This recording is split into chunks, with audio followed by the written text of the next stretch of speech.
Caroline Vane. I'm 25, sitting on the floor in my bedroom. I start a lot of episodes off like this because I am also reminiscing on this incredible journey with Unrelatable and putting this out into the world and letting you guys know about all of the different experiences that I've had. And one of those experiences was losing my hair when I was 22 years old.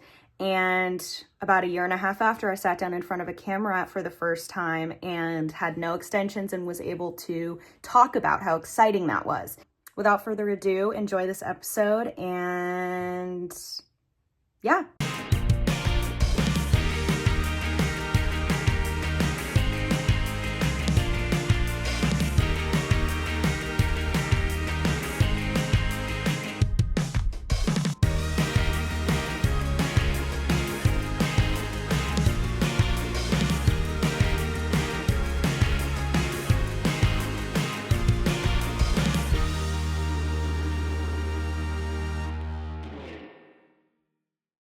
Hello, this podcast is Unrelatable. As you may know, or if you don't know, my name is Caroline Vane and I am the host of this podcast. So 2 really massive things have happened to me recently. One being that I got my hair done. And if you're a girl or a guy or whatever, you're probably like, okay, cool, your hair looks good, like whatever. And 2 is I got a head cold and I was in bed for a week and it sucked. It really sucked. It was like almost comparable to having had COVID. And these are 2 really massive things for me. These things might not sound like a big deal to you, and that is totally cool. But this is my podcast, and I will explain to you, hopefully the next time you get your hair done or you get a head cold, you will have a different outlook on it. And I will explain why. I had a head cold probably 2 weeks ago. And when I started feeling ill, I was, going into this spiral. And I think as someone that is a hypochondriac, getting sick is weird and hard. And even when you're not sick, you think you're sick. And at the end of the day, for me and my just overall existence on this planet has been definitely more of a curse than a blessing, but for the fact that I am actually alive today, it has also been a blessing. I basically saved my own life because of being a hypochondriac. But for the means of this story, it is definitely debilitating. And I'm sure many of you can relate to the fact that COVID was extremely difficult, especially being a young woman in college and having to pack up a suitcase, my apartment, taking my little cat and going to my parents' house for what I thought was going to be a week. And it ended up being, I don't know, a year or so, give or take. And I never actually got to go back to that apartment. That apartment, we hired people to pack it up because there was a pandemic. And with the pandemic meant that I couldn't be a regular 20-year-old. I couldn't hang out with my friends, and even watching TV and seeing people gathering and hanging out was like this weird thing. Like, I would watch a TV show and see a room of people and was thinking, that's so crazy. And I had a similar experience not long after when I was diagnosed with a illness, and it wasn't a cold. It was one of the worst illnesses you could possibly ask for, the C word. Basically, I was having to go back into that quarantine life and was essentially like back in this state of not knowing when I could go outside next, but wanting to, and watching TV shows and seeing people hanging out. And on the outside world, everyone was back in reality. And I had to revert and go back to this lifestyle of waking up and only seeing a few people and having them get COVID tests and not really knowing kind of when I would and if I would be able to go back to that normal lifestyle. And that was really, really hard. But now that I've come out of it, my perspective on energy and being able to give certain amounts of energy has really changed immensely. And a piece of advice that I was given by a therapist is you have to picture basically a jar of marbles, and every day you start with a full jar. And mine is a little bit less full than everyone else's, and will be for X amount of time until I'm back on that level with everyone else. But besides the point, everyone wakes up every morning with a jar of marbles. And over the course of the day, there's a little bit more gone, a little bit more gone, a little bit more gone. And what I was doing right after I was kind of like reintegrating myself back into the world is I would use all of them right away and had none left for the rest of the day.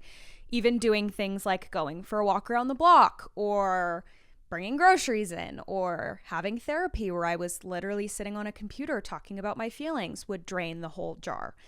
And more, I realized how valuable your energy is, even if you have a full jar of marbles, and even if you're a completely healthy individual. And for me, now that I'm kind of almost 2 years out of this kind of health journey, I've realized more and more how valuable that is.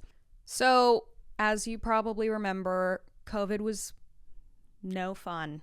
I guess for me, I kind of had bits and pieces of that time where I really learned more about myself as a musician and had abilities to meet new friends. And that was all virtual, obviously, but I kind of got to learn more about myself as an artist, and I worked on a multitude of different creative projects, and I got to really kind of embrace the unfortunate time period of being in a pandemic.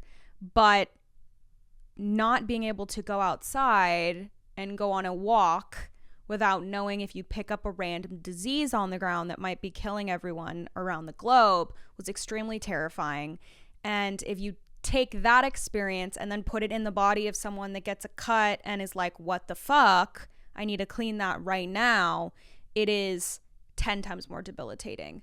So as kind of things started opening back up, I still had that fear in the back of my mind, and it took me a lot longer to be okay with you have vaccines, you're healthy, like, you know, this is okay.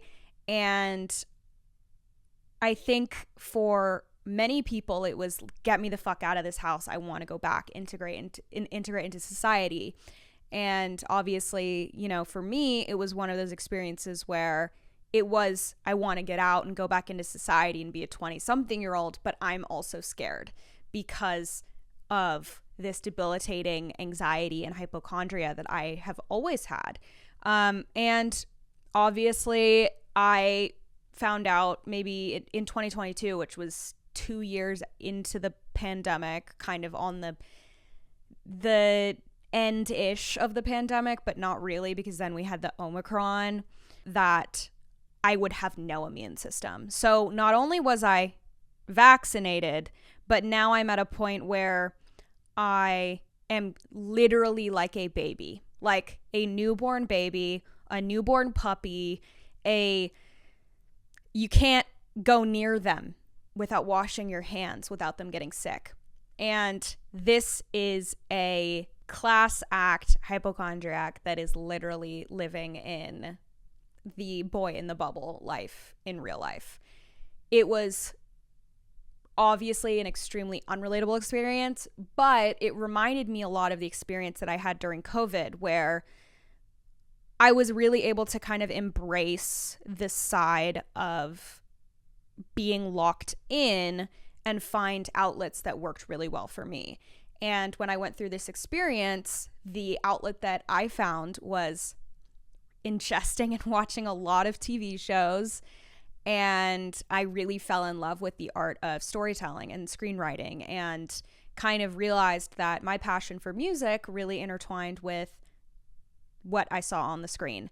So there were some positives to my being completely shot and having no immune system. But on the other side of it, coming out of that whole experience was even harder than the world opening back up for the first time, because the world was open and all of these people had already really experienced the world being open, and I had as well. And then it kind of reverted, and it was weird being in an office with people, and it was weird when people were coughing again, and it was weird when I was being, you know, put in a position with someone that had allergies, and I still have those triggers when I hear that stuff. And obviously, you know, I just got sick 2 weeks ago with a cold, but it was one of those experiences where it takes me right back to those times of being locked in and not really seeing an end in sight and not having control. But the control that I do have is the way that I can shift my mindset. So a lot of the things that I really learned to embrace and really dive into post, like, you know, being healthy and being able to get out of the house again and be around other people, were activities that were with other people, because I felt this sense of isolation. And yes, I had friends that were constantly coming over and spending time with me and calling me, and I never really spent any time alone, completely isolated, unless it was my own decision. But I had this sense of, I want to really embrace community and be around people and spend time with people.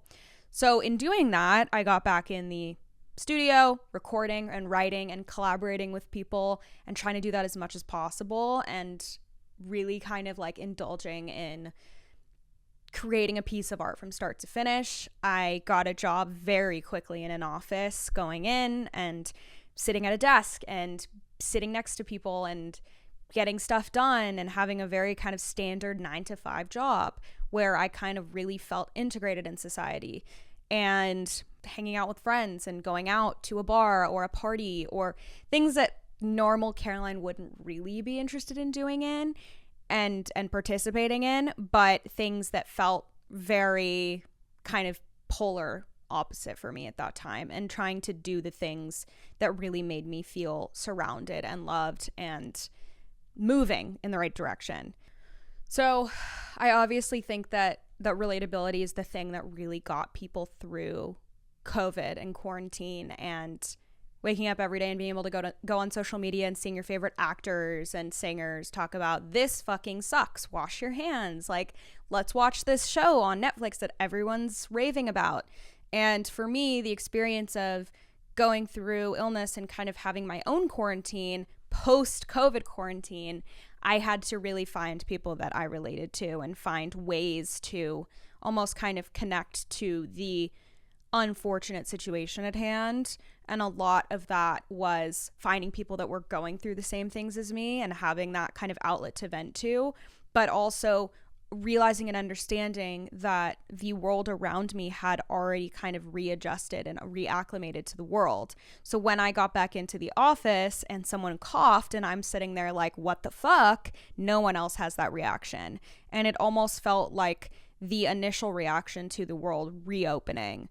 And going through that twice was really weird. I think I didn't expect to go through it once, let alone twice, but really kind of, it really makes you think about, first of all, like the little things, but second of all, how quickly your life can just change, and really kind of also embracing the like small things that are not that important, but like picking up a book or sitting outside or going for a walk or watching a TV show or, you know, having friends over or going to be able to, you know, sit in a restaurant. Those things became so massive for me after the first time with COVID, being able to go on a walk, being able to go into a grocery store and pump my gas and do these things that like people were like, don't go into the grocery store, don't go sit at a restaurant.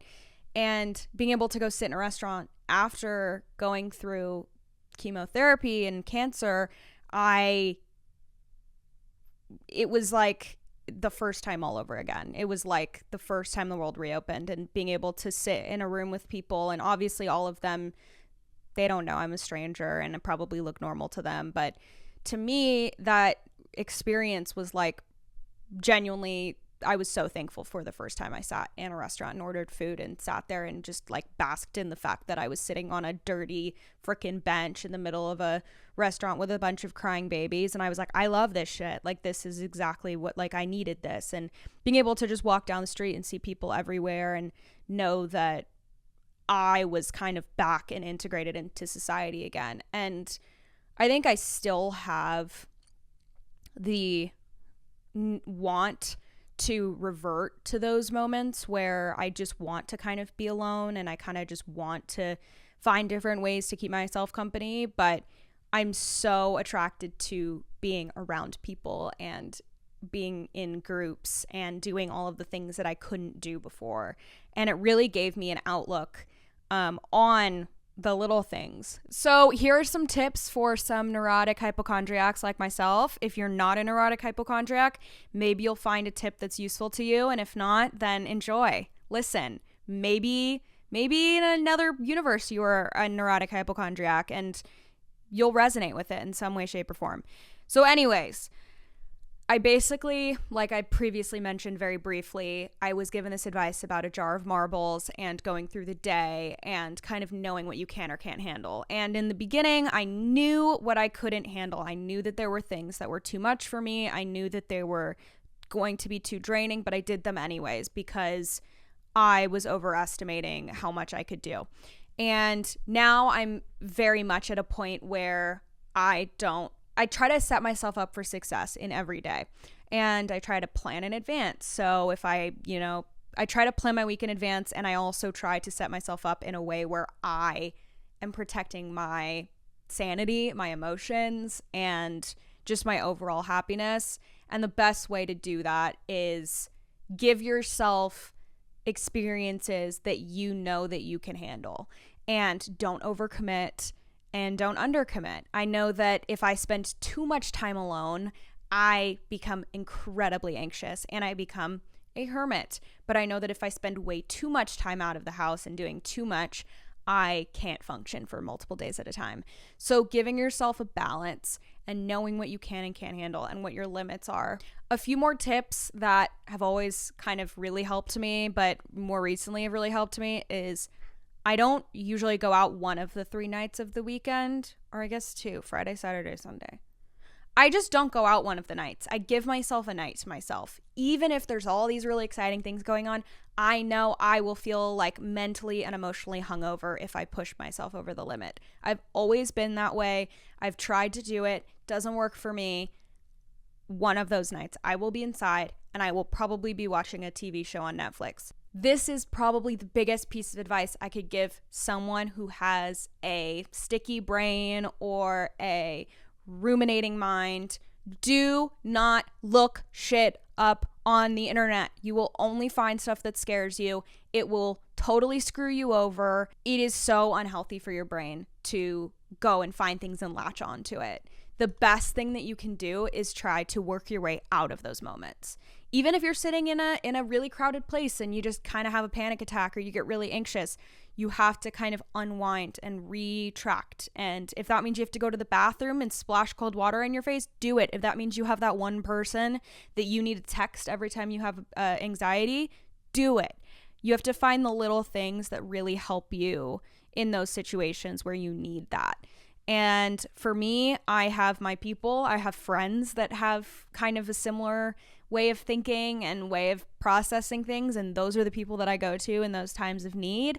Or I try to have a conversation with myself, which is very difficult, but I tend to do that recently. And it's been really helpful for me. Kind of circling back to the hair situation is extremely unrelatable, but I will just go ahead and tell you that I recently got all of my extensions out and also cut a little bit of hair, which is kind of insane because about a year and a half ago, I literally barely had any hair on my head. And looking at myself and knowing that like this exists again and that I don't have extensions kind of like helping me walk around and feel like myself is incredible and is crazy, and it feels weird brushing my fucking hair again, and I'm so thankful for it. I think the biggest takeaway for me personally in the last few years is every 6 or so months I've noticed this new version of myself. I look back and I'm like, oh, that photo of me, I looked terrible and I thought I looked good. Or, oh my God, look at me in college, I was so cringe, whatever. Over the years, I've noticed that I've just continued to grow as a person. And although I've changed a lot, the person that I am today is the person that I'm most proud of. And it's really interesting to say that out loud, but it's true. And, you know, I kind of wish sometimes that I could go back and talk to myself, the version of me that was going through illness, or the version of me that was in high school, or the version of me that was in college, or the version of me during COVID that lived in my parents' guest house with a cat. All those different stages. But at the same time, I know I wouldn't be me today if I hadn't gone through all of those experiences and hadn't been able to have that strength to get through those experiences. But yeah, if you have any tips for how to get through experiences like hypochondria, or, you know, even just like health anxiety in general, feel free to share them, because I know that I didn't really have any support when I was really in the height of going through that anxiety. And I wish that I had that. And I hope that I can be that for someone else. And I'm always here if anyone needs a chat or event or anything. And if you don't have any tips, then tell me about your best or worst haircut, or the worst sick experience you've ever gone through in your life. And maybe I can beat that. Thank you for listening, and have a very good morning, afternoon, evening, or night. Bad date, can't relate, everything is going great. Makeup on my mirror. Life sucks, all shucks, I feel like $1 million. Plug my ears to hear you.